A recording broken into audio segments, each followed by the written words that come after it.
guys, hope you've all been having a great week. This is the check-in video for week number 8. So we are now officially beyond halfway through the semester and heading towards the second half and ultimately the finish line, which is great. Yay!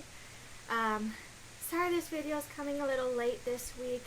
I've been having some health issues, I guess. Not feeling too well lately. So I just sucked it up and I'm trying to get this up this evening. So I'll make it quick because I want to lie down. Really quickly about last week's videos and blogs. Let me just say that I really enjoyed the video responses. Everyone had really great ads and are looking at the logical appeals last week. Every one of you did a really good job at looking at the different appeals in your ads, or the different fallacies in your ads, and trying to pick some out. So some of the more popular ones, there was a lot of authority and bandwagon logical fallacies. So we had several that were authority figures, mostly celebrities in various ads. We had the car commercial with Lawrence Fishburne, who the whole commercial, there was nothing really said about what made the car so great. It was just Lawrence Fishburne and the Matrix was pretty much what sold the entire car. We had Drake selling Sprite, and he drinks Sprite, then I should drink Sprite. And we had the Pepsi commercial with Beyonce. If you drink Pepsi, it's going to make you like Beyonce, all that fun stuff.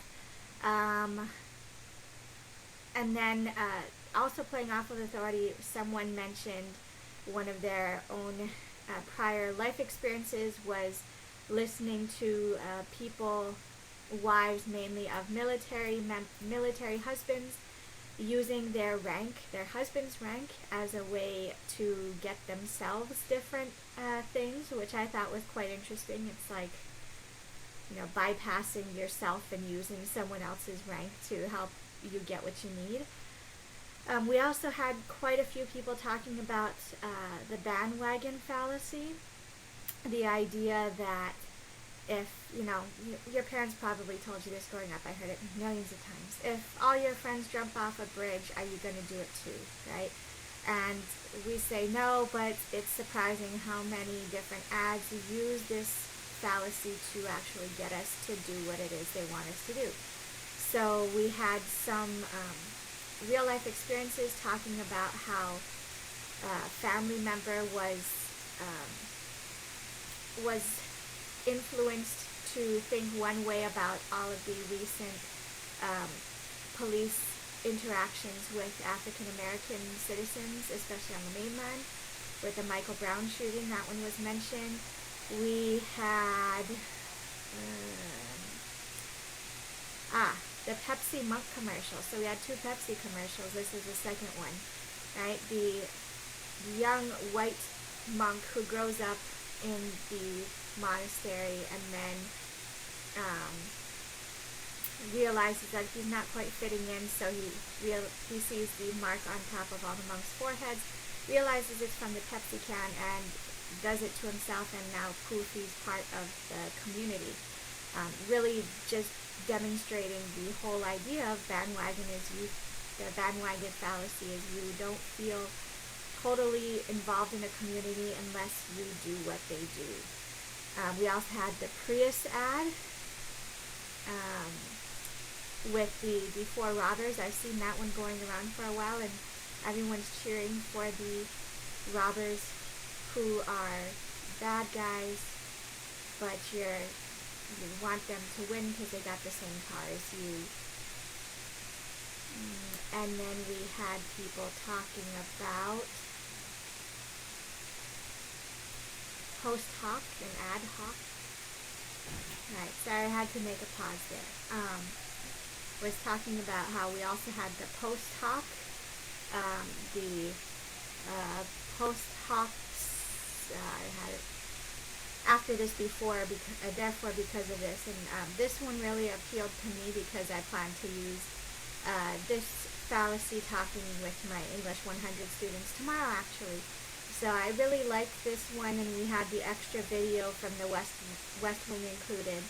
Um, and the idea that causes and effects aren't always directly connected, which is going to work out perfectly because I'm doing a cause and effect essay with my 100 students. What else did we have? We had the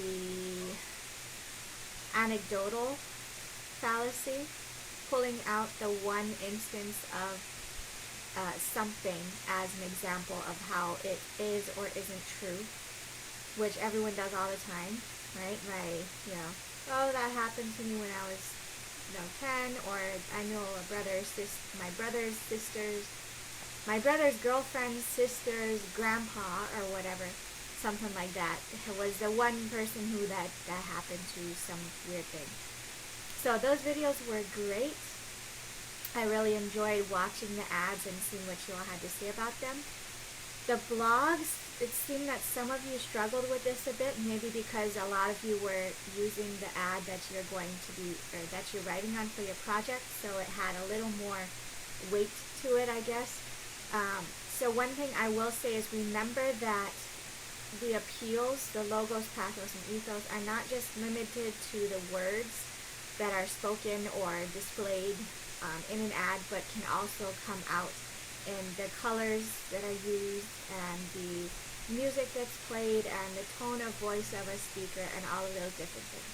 So many of you were hitting on these things. We had some writing about the colors on an actress, or not an actress, a dentist in the Sensodyne ad, being the colors on a Sensodyne tube, which was quite interesting. I never even considered that, so that was a great example that was pulled from there.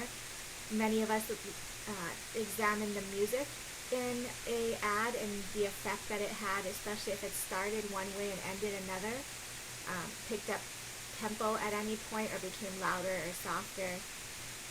And so the ads analysis of the ethos, pathos, and logos for some of us wasn't quite as effective as our looking at examples from our lives. So some of the good ones of those were the story of someone coming to you looking to hire a new worker, and making all these logical appeals and appealing to your emotions, and ending up with you helping them fill out the form to hire someone. And then on the flip side, a manager convincing you to stay at your job when you wanted to leave, right? Think of all the poor little kids who won't have swim lessons anymore, and that's sad. The trusting your doctor, this would be an ethical appeal, right? Credibility. The story of you should take this medicine, asking all these questions, and then you go home, look it up, and it turns out that the doctor may not have told you exactly the truth, but they're your doctor, so you believe them, and you are likely still going to take that medicine. Your partner trying to let him have a guy's night out, and the story of the farmer's market vegetables, right? How do you store cucumber? Well, I'm a farmer, let me tell you how it's done, right? So those were pretty good, and I think I saw the issues come out with some of the drafts I've looked at for conferences so far. So if this is something you've been struggling with, this week we are looking more at some of these appeals and how they come out in visual rhetoric. So this is a perfect segue to this week's. So first off, we've got conferences, and it being Tuesday afternoon, or Tuesday evening-ish at almost 6 o'clock, I met with 4 of you so far this week, and I know I've got 4 of you tomorrow and 3 on Thursday. So I look forward to meeting with the rest of you and those that I've already met with. I hope that the feedback was helpful. But this week we are continuing to work on those papers, so you should have your second draft. If you haven't already conferenced with me, you need a second draft showing me your what, your how, and a brief draft of the why, which is actually part of this week's assignment. So if you haven't started on that, to get going on it, But this week's assignments for the video response, we have something we're turning to looking at the rhetorical techniques in a visual sense. So again, most of you have already been doing this, but for those of you that have focused more on the words displayed or said in a ad, this is where you're going to kind of expand that a little bit. So now you're going to be looking at the color choice, the music, could even be the choice of actors or actresses, the clothes they're wearing. Some of you have talked about that quite a bit. And how authentic or not the actor, actress is in their clothing or just as a person. Anything that is, something you can see. So if you think about a radio ad, right, they cannot make any visual appeals. So think about what is different in a TV ad. How can they take your senses and really draw you in that way? You can even think about words with no one reading them as being a visual appeal. If you're not paying attention to the ad, you aren't going to see the words. So how do those come into play? Why did they choose to write those and not say those words, right? So this week that we're really zooming in on those, not so much as the words and things that we hear, but the things that we see. Okay, so one helpful thing for this might be to rewatch your project ad or whatever ad you choose this week with no sound and see how it changes. That might be one way to get you to focus there. For the blog, we are focusing now on the why question. So if you look at the blog post assignment for this week, there are 2 resources for you to look at where they analyze a print ad and a video ad. So they are following what we're doing for this project. In steps 1 and 2, you'll notice they are doing the what and how questions. And in steps 3 and 4, they're doing the why question. And this is going to be a little difficult for many of you. I've already noticed that lots of us can say this, can explain the soaps, can see the rhetorical techniques, but then in our drafts we've been having trouble getting a focus, a whole purpose behind this. So this is where the why is going to come into play. Why is this ad important? How is it commenting on gender, on race, on a specific issue, right? So I spoke with someone yesterday who was doing a Hillary Clinton ad. Perfect. If you haven't figured out what you're writing on yet, political season, use the ads. So we had a long conversation about whether this ad was actually effective, and that could be the why of the paper. Why Hillary Clinton's ad is, why she made this ad in particular, all the choices that were put into it of choosing a certain person to be speaking, of choosing a certain colors, certain images, what the purpose was in helping her win her election. And you can even think of how all these choices come together to really comment on something, like the fact that you really need to be able to appeal to the African American demographic if you're going to be running for any high office in the nation, right? So something like that, where you're looking at the race issue, the gender issue, the social issues. What is this trying to do? Is it trying to change something? I had a conversation with someone else about something along those lines today, that I won't share because I don't want to spoil anyone's topic for anything, but you know who you are.